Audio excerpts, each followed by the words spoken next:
Hello दोस्तों, कैसे हैं आप लोग? मजे में? बहुत बढ़िया। तो देखो, आप लोगों को मालूम होगा एसएससी एमटीएस की जगह निकल चुकी हैं, फॉर्म भर चुके हैं उनके और जल्दी ही उनका एग्जाम भी होगा। तो उन बच्चों के लिए एक चीज ले आया हूं मैं, SSC MTS practice set English. केवल इंग्लिश की बात कर रहा हूं मैं, बाकी किसी सब्जेक्ट की बात नहीं कर रहा। तो ये प्रैक्टिस सेट 1 है, जिसका पार्ट 1 मैंने आपको यहाँ दे रखा है, क्योंकि अगर पार्ट पूरा एक बार में सेट लेता मैं तो उसमें करीब 50 क्वेश्चन थे, तो काफी लंबी वीडियो हो जाती। लंबी वीडियो मुझे अच्छी नहीं लगती हैं। और दूसरी सबसे इंपॉर्टेंट बात मैं ये बता दूं कि ये प्रैक्टिस सेट पेपर मैंने खुद नहीं बनाया। शायद दिशा पब्लिकेशन करके एक बुक पब्लिशर है, उसकी एक बुक थी एसएससी एमटीएस 10 प्रैक्टिस सेट। तो मैं उसे पढ़ रहा था तो मुझे अच्छा लगा, तो मैंने कहा चलो यहाँ डाल देता हूँ। तो वहां से मैंने ये प्रैक्टिस सेट 1 का इंग्लिश का पार्ट ले लिया है, और केवल एक ही वीडियो अभी यहाँ दी है, दूसरी बाद में दूंगा। पूरी एक बहुत बड़ी हो जाती है, इसलिए नहीं। चलिए शुरू करते हैं।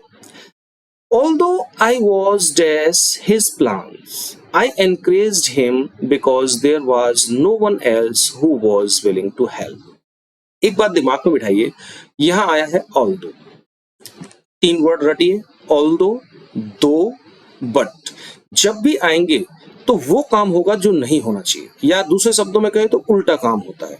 तो यहाँ देखो जरा, आई एनकरेज्ड हिम, मैंने उससे एनकरेज किया। अब हम किसी को एनकरेज करते हैं, उत्साहित कर देते हैं या उसका उत्साहवर्धन करते हैं, तो कब करते हैं? जब हम उससे खुश होते हैं या हम उससे एग्री होते हैं। लेकिन यहाँ जो आएगा वो उल्टा होगा, क्योंकि आल्दो लगा हुआ है, यानी कि हम उससे खुश नहीं होंगे, एग्री नहीं करेंगे हम उसके प्लान से, लेकिन फिर भी उसे एनकरेज करेंगे। तो यहाँ कौन सी ऐसी स्पेलिंग है? ये सेप्टिकल, रिमोर्सफुल, फियरफुल या एक्साइटिंग? तो यहाँ है सेप्टिकल। सेप्टिकल का मतलब होता है आप किसी से एग्री नहीं है, डिसएग्री होना। तो वही आएगा, यद्यपि मैं उसके प्लान से डिसएग्री था, मैंने उसे उत्साहित किया। तो याद रख लो, दो, ऑल्दो और बट जब भी होंगे तो काम उल्टा होगा, जो नहीं होना चाहिए था वो होगा। ओके, तो यहाँ आएगा sceptical. Second, you have no business to dash pen on weak and poor person. Dash लगा हुआ है यहाँ पर, और यहाँ बिजनेस से मतलब व्यापार का नहीं, बिजनेस से मतलब होता है संबंधित होना।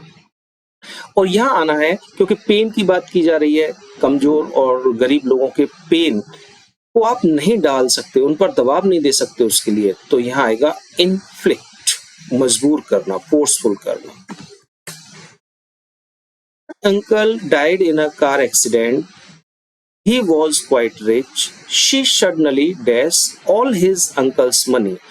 अब देखिए, उसके अंकल कार एक्सीडेंट में मारे गए, काफी धनी थे, और अचानक उसको अपने अंकल का सारा पैसा मिल गया।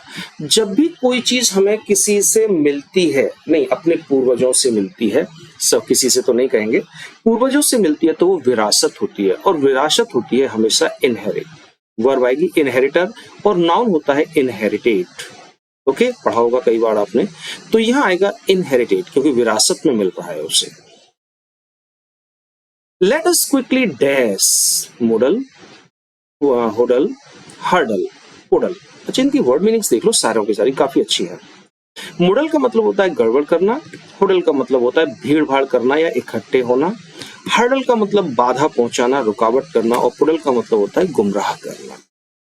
चलिए रट लेना, ये मीनिंग अच्छी है काफी। तो कहते हैं लेट अस क्विकली, हमें जल्दी से क्या होना है? इकट्ठा होना। तो यहाँ आएगा huddle, HUDDLE। Let us quickly huddle, हमें जल्दी से इकट्ठा हो जाना चाहिए।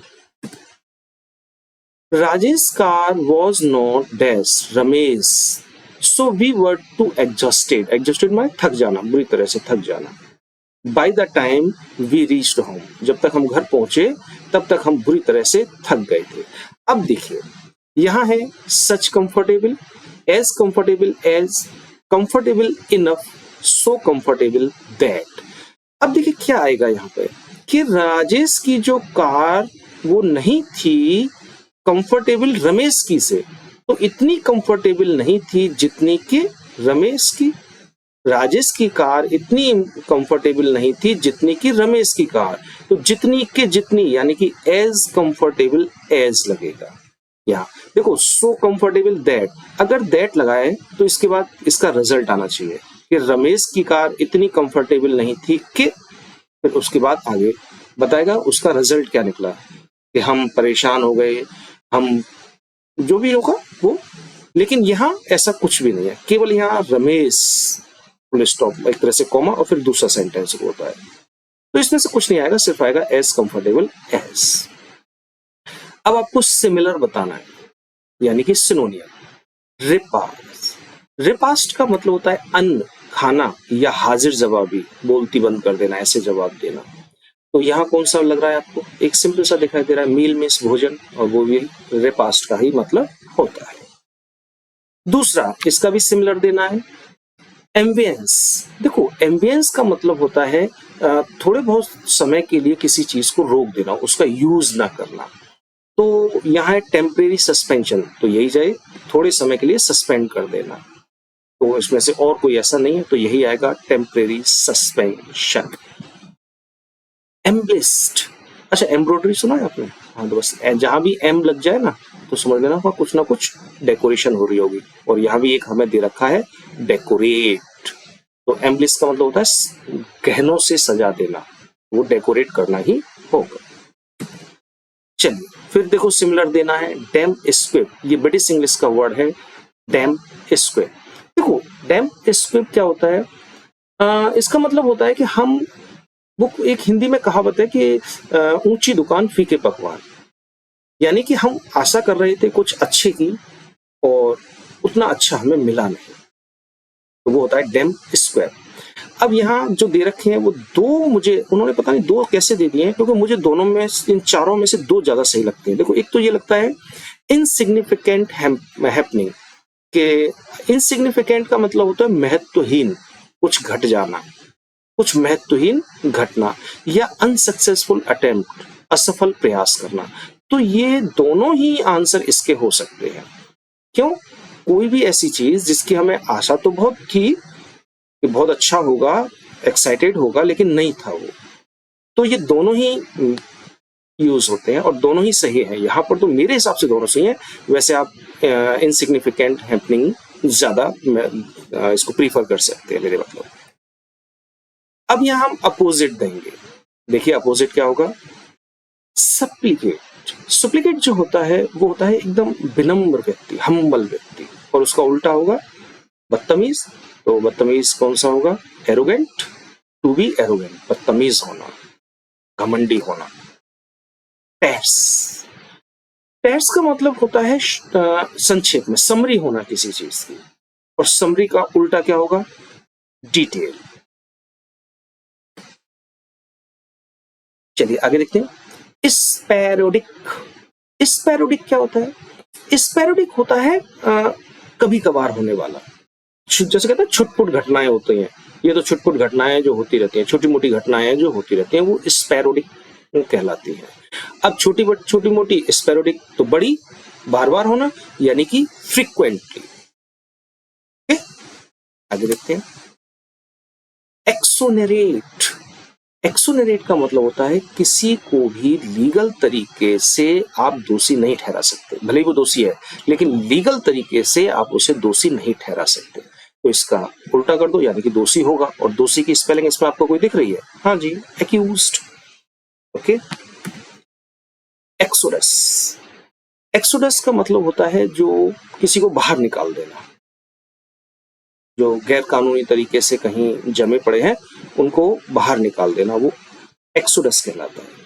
और फिर एक्सोडस का उल्टा क्या होगा? अंदर कर लेना, और अंदर कर लेना होता है इनफ्लक्स, अंदर की ओर खींचना। ओके, तो अपोजिट हो गया इनफ्लक्स। ये पैसेज है।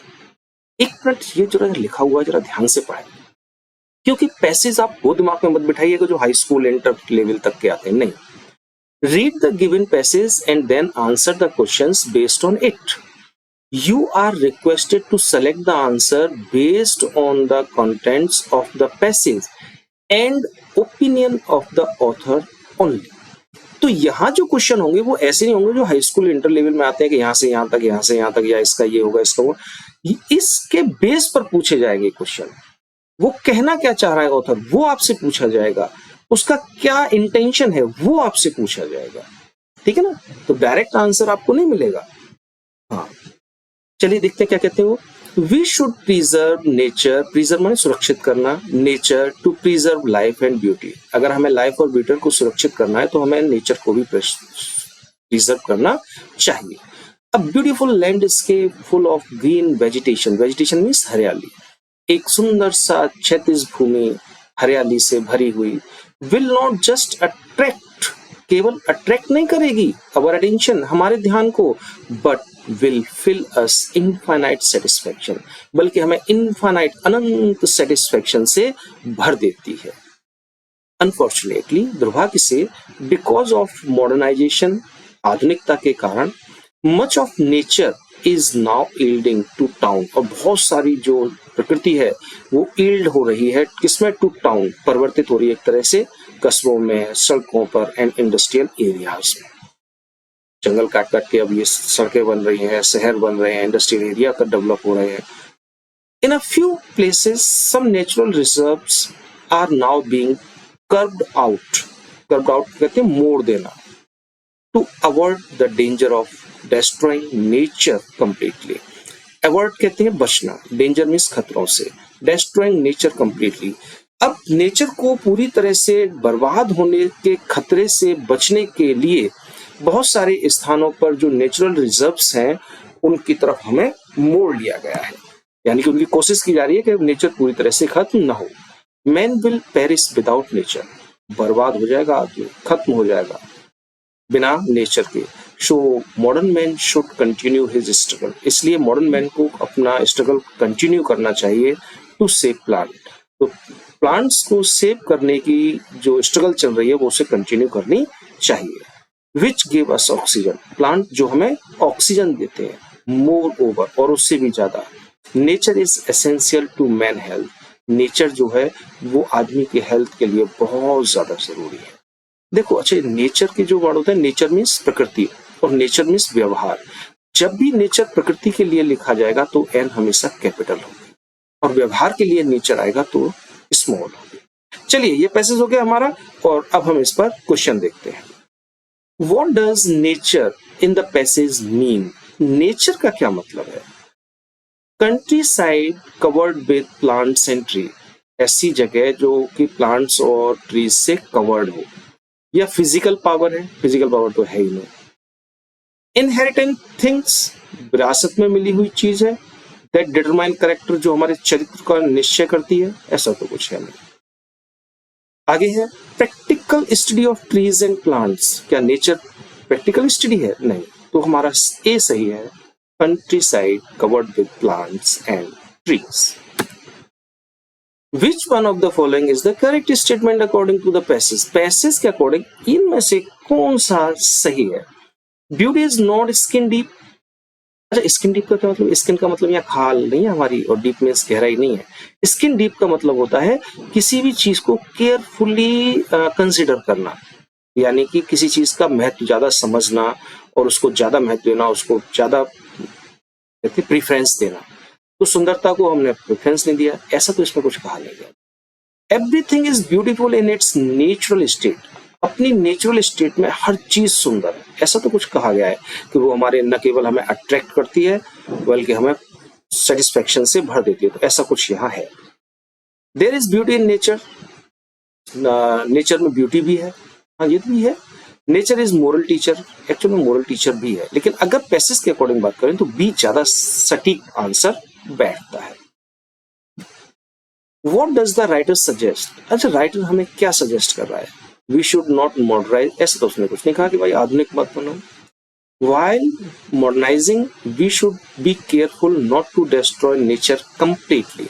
हाँ, जब हम आधुनिक हो रहे हैं तो हमें पूरी तरह से नेचर को बर्बाद करने से थोड़ा केयरफुल होना चाहिए, ये बात तो इसने कही है, तो ये इसके चांसेस हो गए हैं। All nature has destroy by modern, नहीं ऑल नहीं हुई यार, अभी ऑल कहाँ डिस्ट्रॉय हुई। Carving out natural reserves will hamper to growth of industries, अगर हम जो है नेचुरल रिजर्व्स जो हैं उनको उनकी तरफ मुड़ जाएं तो इंडस्ट्री में ग्रोथ के लिए हमारे पास एक पैकेज होगा, ना ऐसा कुछ नहीं है। Be, while modernizing we should be careful not to destroy nature completely। What is struggle? Struggle से क्या मतलब है पैसेज में, बताइए। स्ट्रगल उसमें आया था, लास्ट सेकंड लाइन में था शायद, men's struggle to exist in the world. तो यहाँ एग्जिस्ट से स्ट्रगल से मतलब है कि आदमी का संसार में अस्तित्व बना रहे, उसके लिए संघर्ष करना। Men's struggle to save nature, हाँ यही है, आदमी का संघर्ष किसके लिए, नेचर को बचाने के लिए, आगे बढ़ने की जरूरत ही नहीं।